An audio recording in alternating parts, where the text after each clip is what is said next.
오늘 말씀의 제목은 나를 섬기려면 나를 따르라 라는 제목입니다. 어렸을 때부터 어머니와 함께 무심코 따라 불렀던 찬양인데 시간이 흐를수록 지난 감동이 밀려오는 찬송이 있습니다. 바로 오늘 우리가 설교 전에 불렀던 예수 나를 오라 하네라는 찬송입니다. 예수 나를 오라 하네, 예수 나를 오라 하네. 어디든지 주를 따라 주와 같이 가려네. 주의 인도하심 따라, 주의 인도하심 따라 어디든지 주를 따라 주와 같이 가려네. 겟세마네 동산까지 주와 함께 가려 하네. 피땀 흘린 동산까지 주와 함께 가려 하네. 예수를 믿게 된 지도 저도 꽤 오래됐습니다. 그런데 세월이 지나면서 주와 함께 가는 삶이 얼마나 귀하고 얼마나 우리에게 좋은 것인지를 더 깊이 깨달아갑니다. 나이가 들어가면서 변화가 많이 일어납니다. 육체적인 변화도 일어나서 이제 젊었을 때는 경험하지 못한 몸의 징후들이 나타납니다. 그리고 마음도 약해집니다. 그리고 이 세상의 변하는 속도도 빨라지고 그 변화의 파고도 더 크게 우리를 엄몰해 오는 상황 속에 살아갑니다. 그러면서 이런 세상에서 우리가 어떻게 살아남을 수 있을까? 이런 세상에서 앞으로 더욱더 어려워질 수 있을 텐데 우리의 몸은 노쇠해지고 더 약해지고 우리 앞에 다가오는 그런 풀어야 될 세상의 숙제는 더 어려워질 텐데 이런 세상에서 어떻게 우리가 살아갈 수 있을까 생각해 보면 예수님과 함께 가게 되고 또 예수님이 인도하신다면 부족함이 없겠다 하는 마음을 갖게 됩니다. 그리고 예수를 따라가는 삶도 이제는 이익만 보는 삶이 아니라 세월이 들고 이제 철에 들어가면서 내가 받은 은혜가 많은데 그분이 내 생명을 보존해 주시고 내게 베풀어 주신 은혜가 많은데 어떻게 하면 주님 앞에 가기 전까지 나도 그분을 위해서 살 수 없을까?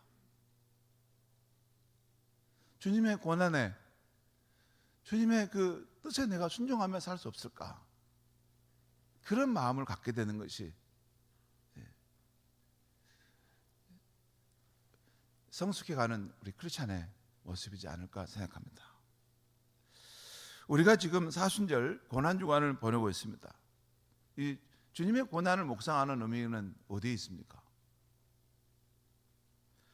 현대 그리스도인들은 예수를 믿으라 하는 말은 부담 없이 받아들이지만 예수를 섬기는 삶에 대해서는 머뭇머뭇거립니다. 예수를 따라가는 삶에 대해서는 부담스러워합니다. 하지만 우리는 신앙이 성숙되어 간다면 예수를 믿는 것뿐만 아니라 예수를 섬기고 예수를 따라가는 어디든지 예수를 따라가는 그런 삶을 사는 크리스찬이 되어야 하겠습니다. 그리고 예수를 따라가는 것이 일견 손해처럼 보일지 몰라요. 손해처럼 보일지 몰라요. 세상 사람들은 그런 삶을 어리석다고 말할 수 있고 또한 요즘 현대 크리스찬들의 모습 속에서 저렇게 예수를 따라가고 저렇게 섬기는 참 바보 같구나. 적당히 자기 이익도 챙기면서 예수를 따라가지. 예수를 믿는데 저렇게 꼭 전부를 다 자기 삶을 들여서 전심으로 믿을 필요가 어디 있는가? 그런 분위기 속에서 예수를 전적으로 전심으로 따라간다는 것은 쉽지 않습니다.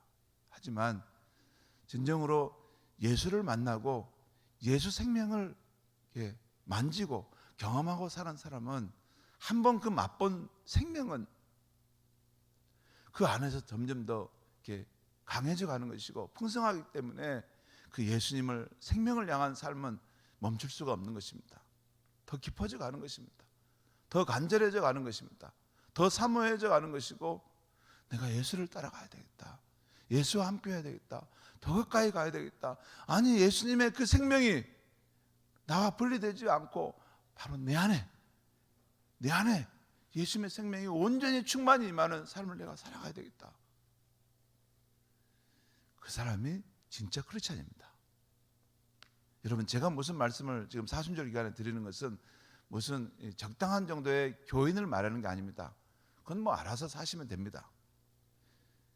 정말 복음서가 말하는 그 예수님을 알고 그 예수님을 따라감으로써 예수님께서 뒤돌아보실 때 우리를 보시고 흐뭇해 하시고, 나를 따라오는 너의 모습이 사랑스럽구나, 그 주님의 말씀을 내가 받고 싶어 한다면 이 사순절 기간에 선포된 말씀들을 흘려 들으시면 안 되시고, 그 말씀들을 따라가면 반드시 예수님께서 잘했다, 너를 보니 내 마음이 기쁘다 하십니다. 오늘 본문에는 유대인 최대 명절인 유월절을 맞아서 예배하러 예루살렘 성을 찾은 헬라인들이 나옵니다. 그런데 이들이 빌립과 안드레의 도움을 받아서 예수님을 찾아 나올 때 예수님은 기뻐하시면서 이렇게 말씀하십니다. 이제 인자가 영광을 얻을 때가 왔도다. 인자는 예수님을 말씀한 거죠. 이 말씀은 이제 예수님께서 십자가에 달려 높이 들리심으로 많은 사람들을 구원하시고 하나님께 영광을 돌리며 자신도 영광을 얻게 될 것이라는 뜻입니다. 그러면서 예수님은 인자가 어떻게 영광을 얻게 될 것인가를 24절에서 말씀하고 있어요. 24절 말씀을 제가 읽겠습니다. 내가 진실로 진실로 너에게 이르노니 한 알의 밀이 땅에 떨어져 죽지 아니하면 한 알 그대로 있고 죽으면 많은 열매를 맺느니라. 이 말씀에서 핵심 포인트는 죽으면입니다. 죽으면, 그대로 있는 것 말고 죽으면요. 죽으면 하나님께서 많은 열매를 맺게 하신다는 거예요. 그러니까 우리가 할 일은 죽으면 죽는 거예요. 그러면 하나님께서 죽어진 그 생명을 통해서 많은 열매를 맺는다는 것이죠. 곧 예수님은 자신의 십자가 죽음을 땅에 떨어져 죽는 하늘의 밀알로 비유하시면서 자신의 죽음으로 많은 생명을 얻게 될 것이라 말씀하고 있는 것입니다. 앞에 이런 말씀들을 하신 후에 결론적으로 예수님은 26절에서 이렇게 말씀하십니다. 26절 말씀을 제가 또 읽겠습니다. 사람이 나를 섬기려면 나를 따르라. 나 있는 곳에 나를 섬기는 자도 거기 있으리니 사람이 나를 섬기면 내 아버지께서 그를 귀히 여기시리라. 이 중요한 말씀들이 나와요. 우리가 예수님을 사랑한다고 하면 예수님을 따라가야 한다는 거예요. 그리고 예수님이 있는 곳에는 예수를 섬기는 자도 거기 있다는 것이에요. 이 말씀은 두 가지 의미가 있습니다. 예수님이 있는 곳에 그를 섬기는 자가 있다는 말은 두 가지 의미가 있어요. 바로 예수님의 고난의 현장에 그도 함께 동참한다는 의미고, 또 때가 되어 예수님이 영광을 받게 되면 그 영광의 자리에 가장 가까운데 그도 함께 있게 된다는 것입니다. 두 가지 의미입니다. 내가 있는 곳에 나를 섬기는 자도 그곳에 있을 것이다. 그런데 그 예수님과 함께 자기가 죽어지는 그 고난에 하나님의 미랄이 되어지는 그 여정을 거쳤던 사람은 또 함께 예수님과 함께 영광을 얻는 그 자리에 서게 될 것이다, 그 말입니다. 또 동시에 사람이 나를 섬기면 내 아버지께서 그를 존귀하게 여기실 것이다. 그러니까 이건 우리가 예수님을 섬기고 예수님을 따르면 예수님도 우리를 보시고 친구로 귀히 여겨주시지만 하나님 아버지께서 또 독생자 내 아들을 따라 저렇게 함께 가는 저는 누구인가, 그를 귀히 여겨주신다, 그 말입니다. 성도 여러분, 그렇지 않은 모두 예수님을 섬기도록 또한 따르도록 부름받았습니다. 이렇게 살기 위해서 우리가 먼저 예수님은 무엇을 위해 섬기는 삶을 사셨는가, 또 예수님은 어떻게 섬기는 삶을 사셨는가를 오늘 본문 말씀을 통해서 살펴보려고 합니다. 먼저 예수님은 이 세상에서 무엇을 위해 섬기는 삶을 사셨는가 하는 것입니다. 요한복음 6장에 보면 예수님이 이런 말씀하세요. 들어보시기 바랍니다. 내가 하늘에서 내려온 것은 내 뜻을 행하려 함이 아니요 나를 보내신 이의 뜻을 행하려 함이니라. 나를 보내신 이의 뜻은 내게 주신 자 중에 내가 하나도 잃어버리지 아니하고 마지막 날에 다시 살리는 이것이니라. 예수님이 오셨던 것은 자신을 보내신 하나님의 뜻을 이루기 위함인데, 그 뜻은 하나님께서 예수님께 주신 사람들 하나도 잃어버리지 않고 다 구원하여 살리는 것이라는 것입니다. 이것이 요한복음 6장 38절 39절에 나와 있습니다. 예수님은 하나님의 뜻을 충성되이 이루려 오셨는데, 그 뜻은 하나님이 만세전에 택하사 아들에게 주신 모든 사람들을 하나도 잃지 않고 구원하려는 것이라는 것입니다. 이것은 요한복음 곳곳에서 나타나고 있는 증언의 내용이에요. 요한복음 4장에서도 예수님은 그 사마리아 여인이 자신을 메시아로 믿게 되는 것을 보면서 기뻐하고, 제자들이 왔을 때 내게는 너희가 알지 못하는 양식이 있다라고 말씀하십니다. 그러니까 한 생명이 예수를 만나고 예수를 믿어서 구원을 얻는 것을 예수님은 자신의 양식과 같은 것이라고 말씀하셨다는 거예요. 이런 의미에서 볼 때 오늘 본문에 헬라인 몇 사람이 예수님께 찾아온 것은 단순한 사건이 아니었습니다. 이 헬라인들은 앞으로 예수님께 나올 모든 이방인들을 대표하는 것이었습니다. 그들이 찾아왔다는 것은 머지않아 모든 이방인들이, 오고 오는 세대에 수없이 많은 이방인들이 그들의 형례를 따라서 구원을 얻기 위해 예수님께 나올 것을 예견하는 일이었습니다. 그래서 예수님께서는 이 첫 열매의 모습을 기뻐하시면서 인자가 영광을 얻을 때가 왔도다라고 말씀하신 것입니다. 성도 여러분, 우리는 주를 섬기고 주를 따르는 사람들입니다. 그렇기 때문에 우리는 주님처럼 세상을 구원하시려는 하나님의 뜻이 이루어지기 위해서 우리는 충성하며 살아야 합니다. 다시 말해서 세상에서 복음의 증인으로 살아서 아직도 예수 소망의 소식을 듣지 못한 불쌍한 영혼들을 하나님 앞으로 인도하는 일에 힘써야 하는 것입니다. 이 세상에 사람이 태어나고 자라고 마지막에 죽기까지 그 과정에 중요한 일들이 많이 있을 수 있습니다. 개인적으로도 사회적으로도 지금 우리 대통령이 새로 뽑히는 그런 일이 있지 않습니까? 이런 중요한 일들이 있을 수 있어요. 내 개인적으로 결혼하는 일도 있을 수 있고, 자녀를 낳는 일도 있을 수 있고, 새로운 사업을 펼치는 일도 있을 수 있습니다.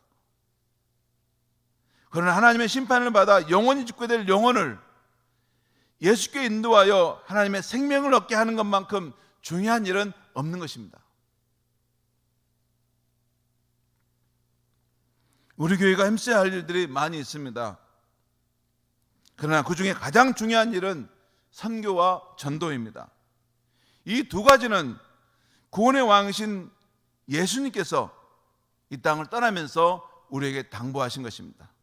너희는 가서 모든 민족으로 제자를 삼아서 세례를 베풀고 내가 전한 것을 가르쳐 지키게 하라 말씀하셨습니다. 그런데 제가 제일 가장 안타깝게 여기는 일은 우리 순천 은성교회 안에 예배, 양육, 교육, 봉사, 성도 간의 교제 등은 다 있는데 이 선교와 전도가 잘 작동되지 않는다는 것입니다. 제가 지난 2년, 3년여간을 제가 계속 주목해 봤습니다. 우리 교회 새신자들 가운데 누가 오시는가? 그리고 우리 교회 중직자들 가운데 누가 한 사람이라도 전도하셨는가 내가 생각해 봤어요. 그런데 안타깝게도 지난 3년여간 거의 제가 볼 수 없었습니다. 제가 너무 마음이 뼈저리게 아픕니다. 우리 교회는 다른 것은 다 있는데 예수님께서 생명을 쏟으시고 부탁하신 영혼을 살리라, 영혼을 구원하는 일은 왜 이렇게 보이지 않는가? 제가 목회하는 것에 대한 근본적인 회의를 제가 느끼는 순간이 있었습니다. 내가 지금 전혀 잘못하고 있지 않는가?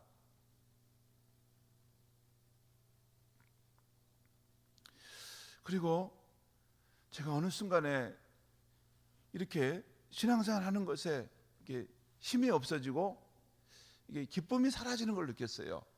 왜 그럴까? 왜 내가 자꾸 무력해지고 기쁨이 없어질까? 뭔가 부족한 것이, 이렇게 뭔가 하나 부족한 것이 있는 것 같은데 그것이 뭐지? 왜 주를 향한 사랑과 열정도 있고 이것저것 주를 위해서 봉사도 하는데 왜 이렇게 내 마음에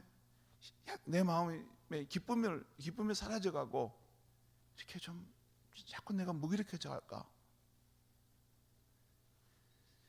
주님께서 제게 깨달음이 주신 게 있습니다.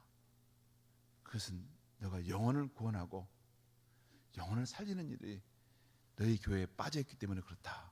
그게 제게 보여준 것입니다. 저는 그것이 너무 마음이 아팠습니다. 정말 너무 마음이 아팠습니다. 다른 거 다 해도 우리 교회가 복음을 통해서 영혼을 구원하고 살리지 못하면 우리 교회는 주님 앞에 섰을 때 굉장히 뒤처진 모습으로 서 있을 것입니다. 저는 선교사로 살다 온 사람입니다. 복음의 가치를 누구보다 더 잘 압니다. 그리고 세월이 지날수록 여러분도 그렇겠지만 여러분, 예수 구원의 복음만큼 소망의 소식이 어디 있습니까?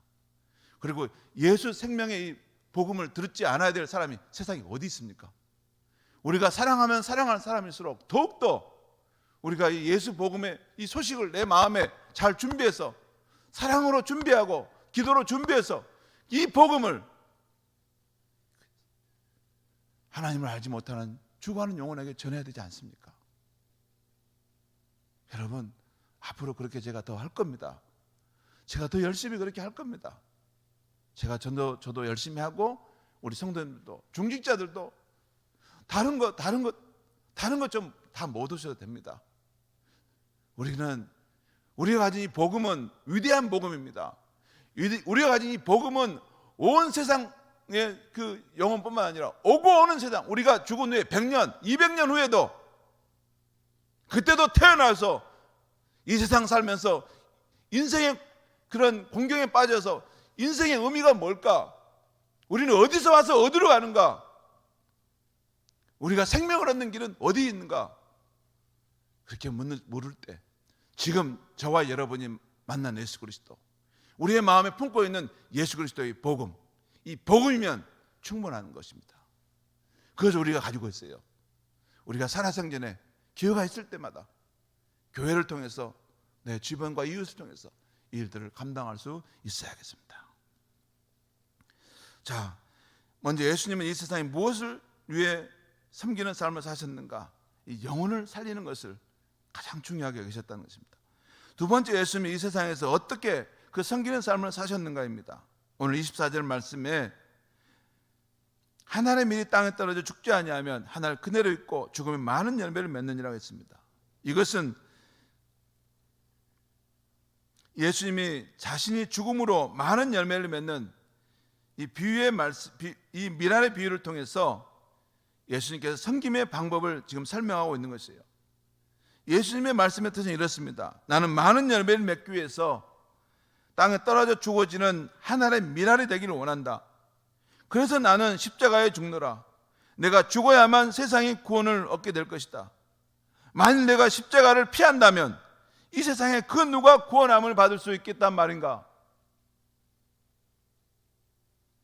하나님의 아들이 그 십자가의 그 길을 피해버린다면 우리 인류에게는 소망이 없는 것입니다. 그래서 나는 스스로 죽어지는 하나의 밀알이 될 것이다 하신 것입니다. 그리고 예수님은 그런 하나의 밀알이 되었던 것입니다. 여기 오늘 25절에 이런 말씀이 있어요. 자기 생명을 사랑하는 자는 잃어버릴 것이요 이 세상에 자기 생명을 미워하는 자는 영생하도록 보존하리라. 여러분, 여기서 자기 생명을 사랑하고 또 자기 생명을 미워한다는 말씀이 나옵니다. 이 말씀 잘 주목해야 됩니다. 굉장히 중요한 말씀입니다. 이때의 생명은 헬라어로 푸슈케를 말하는데요, 육적 생명, 자기의 뜻을 고집하는 자아를 의미합니다. 그러니까 이 자기 생명을 사랑하는 사람은 자기 딴에는 나의 생명을 사랑하니까 나에게 유익을 주는 거라고 생각하는데 오히려 자기를 잃어버리고 있는 것이라는 거예요. 반대로 이 자기 생명을 미워하는 사람은, 이것을 부인하는 사람은 오히려 이것을 잃어버린 줄 알았는데 오히려 영생하도록 보존하는 길을 가고 있다는 것입니다. 그러니까 하나님의 미리 죽음으로 많은 열매를 맺으려면 이 자기 뜻을 고집하는 자아가 죽어져야 함을 말씀하고 있는 것이에요. 마가복음 8장 34절에서는 이것을 자기를 부인하는 것이라고 말씀합니다. 요한복음에서는 예수님께서 예수님을 따른다는 것은 하늘에 썩어지는 미랄이 돼서 죽는다는 것으로 표현했는데, 다른 복음서에서는 예수를 따르는 제자도의 삶이란 아무든지 나를 따라오려거든 자기를 부인하고 자기 십자가를 지고 나를 쫓을 것이니라 하는 이 말씀으로 나옵니다. 요한복음에서는 하나님의 미리 땅에 떨어져 죽은 것으로 나오고, 다른 복음서에서는 자기를 부인하는 것으로 나옵니다. 성도 여러분, 주님을 믿고 따른다는 것은 자신이 죽어지는 하나님의 미랄이 되는 데 있습니다. 우리가 스스로 죽어지는 하나님의 미랄이 될 때 바로 그곳에서 하나님께 주시기 원하시는 풍성한 열매가 맺혀지는 것입니다. 이 신앙의 원리는 그리스도인의 삶 전반에 적용되는 영원한 진리예요. 가정, 교회, 직장, 사회, 어디든지 적용되는 영원한 진리예요. 그래서 이 말씀은 우리 가정에도 그대로 적용됩니다.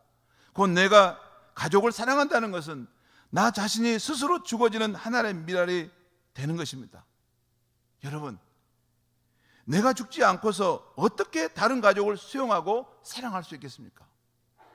여러분, 여러분의 가정이 평안하고 여러분의 가정에 사랑이 있는 가정이 있다면 그 가정에는 누군가 스스로 죽어지는 하나님의 미랄이 되는 누군가가 있어서 그렇게 된 것입니다. 부모와 자식 간의 관계도 그렇지 않습니까? 부부 간의 관계도 그렇지 않습니까? 누군가 한 사람이 스스로 죽어지는 미랄이 되어졌기 때문에 그곳에 평화가 있고 사랑이 있고 그곳에 천국이 있는 것입니다. 믿지 않는 배우자나 며느리, 자식을 구원하는 것도 내가 스스로 죽어지는 하나의 미랄이 될 수 있을 때 가능한 것입니다. 어느 성도님이 자기 남편을 구원하고자 하는데 자기 힘으로 도저히 안 되는 것이었습니다. 그래서 결국 하나님께 자기의 소원을 말하고 남편의 구원을 위해서 성경을 창세기부터 쓰기 시작했습니다. 요한계시록까지 성경 한 권을 다 쓸 때까지 하나님께서 사랑하는 남편을 구원해 주시기를 기도하면서 말입니다. 그렇게 했는데 결국 그 여성도는 성경 한 권을 다 쓰기도 전에 하나님께서 그 남편을 교회로 불러주시는 은혜를 받았습니다. 그리고 그 남편은 교회 문턱을 넘어선 뒤로 그날부터 주일 예배, 수요 예배, 새벽 기도회까지 빠지지 않는 크리스찬이 되었습니다. 참으로 자신을 부인하고 하나님을 전적으로 의지한 아름다운 신앙의 결과인 것입니다. 또 한 권사님은 기도하시는 권사님이신데 매일 새벽 누구보다도 먼저 예배당에 나오셔서 자신의 손으로 친히 예배당의 문을 여시는 분이셨습니다. 그런데 안타깝게도 자기 자식은 주님을 떠나 방황하고 세상으로 헤매는 것입니다. 그 일로 인해서 다른 사람이 새벽 예배에 참여하기 전까지 자식들을 위해 눈물로 하나님께 간절히 기도드렸던 것입니다. 어느 날 새벽 기도의 시간에 그 시간보다 훨씬 일찍 교회에 나왔던 목사님이, 그 교회 목사님이 그 어머니가 자식을 위해서 얼마나 간절히 기도하는지 그것을 목격하면서 깊은 감동을 받았습니다. 결국 그 어머니의 눈물 어린 간절한 기도로 인해서 사랑하는 아들이 구원받게 되었던 것입니다. 성도 여러분, 우리가 다 살아봐서 알지 않습니까? 자식이 잘 되고 구원의 축복을 받는 것, 이것이 어찌 우연히 이루어질 수 있겠습니까?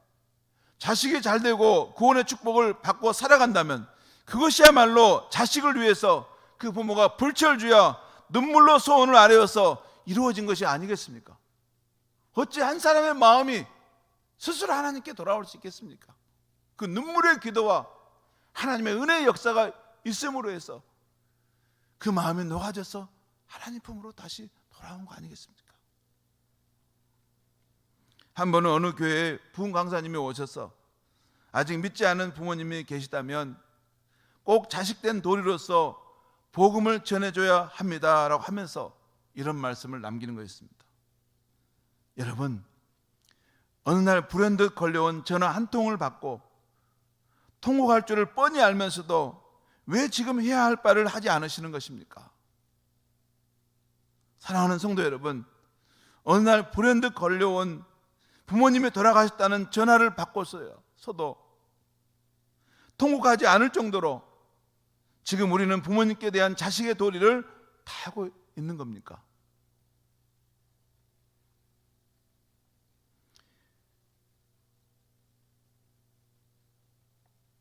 내게도 힘든 부모님을 사랑하고 복음을 전하는 일은 자신을 부인해야 하는 일이지만 우리가 하늘에 죽어지는 미랄이 되려 한다면 반드시 그 영혼을 하나님께서 책임져 줄 줄 믿습니다.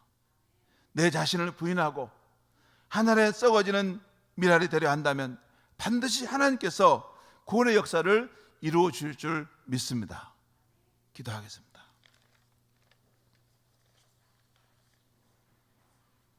하나님 아버지, 예수님, 예수를 믿되 좋은 편만 택하고 쉽게만 살려고 하는 이 시대, 사순절을 맞아서 우리에게 너는 나를 섬기려면 나를 따르라, 나 있는 곳에 나를 섬기는 자도 있을 것이다 말씀하셨습니다. 그리고 하나님의 밀이 땅에 떨어져 죽어야만이 많은 열매를 맺는다 하셨습니다. 주님, 우리가 주를 믿기만 할 뿐이 아니라 주를 진실로 따라가는 제자가 될 수 있기를 원합니다. 주님이 우리에게 부탁하신 영혼을 살리고 구원하는 그 일, 우리의 생명이 다하는 그날까지 주님 앞에 충성되이 감당할 수 있게 하여 주시옵소서. 무엇보다도 하나님께서 우리에게 맡겨주신 가족들, 사랑하는 자녀들과 배우자, 우리의 친척들, 하나님께서 구원하기 원하시는 그 영혼들을 꼭 생명의 길로, 영생의 길로, 그 심판을 넘어서 다시 살 수 있는 길로, 그 복음의 길로 꼭 전할 수 있는 우리가 되도록 은혜를 베풀어 주시옵소서. 이 아침에 우리의 마음에 영원 사랑의 마음을, 뜨거운 마음, 십자가에서 자신의 생명을 내어주기까지 한 영혼을 살리고자 하셨던 주님의 그 깊은 마음이 우리 마음에 부어지게 하여 주시옵소서. 예수님의 이름으로 기도하옵나이다. 아멘.